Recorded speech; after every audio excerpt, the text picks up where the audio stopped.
Sir young लोग कैसे अपने स्पाइन को खराब कर रहे हैं? Impact of modern lifestyle on spine health. See आजकल जैसे लगातार बैठने का काम बहुत बढ़ गया है। So many young individuals are software professionals now. तो लगातार बैठने से स्पाइन के जो ओरिजिनल कर्वेचर्स हैं उनमें फर्क आने लगता है।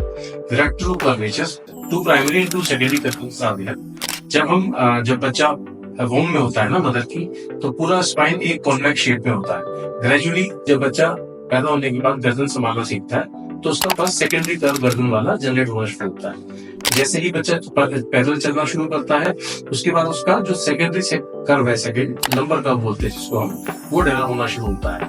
ये स्पाइन जो है वो स्नेक शेप में या फिर कॉन्केव कॉन्वेक्स शेप में नेचुरली रहता है। लगातार बैठने से इसके ऊपर सबसे बड़ा ये इम्पैक्ट आता है कि इसके कर्वेचर एल्टर होने लगते हैं। और वो यंग इंडिविजुअल्स को, चूंकि आजकल बहुत सारा काम लगातार लेटो बैठकर होता है, बहुत से इंडिविजुअल्स लैक ऑफ एक्सरसाइज से भी जूझते हैं।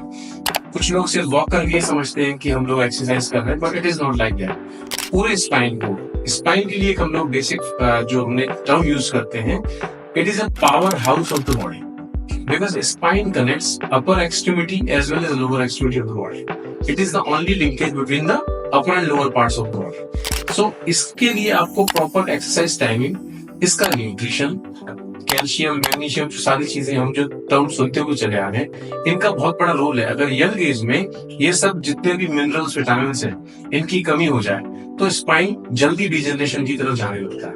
और कर्वेचर्स अगर एल्टर हो जाए तो बहुत सारे जो डिसीजेज या एक तरह से हम डिरेंजमेंट्स बोलते हैं, स्लिप डिस्क या इस तरह की चीजें डेवलप होने लगती है। तो सबसे पहले तो आपको अपने ऊपर ध्यान देना पड़ेगा।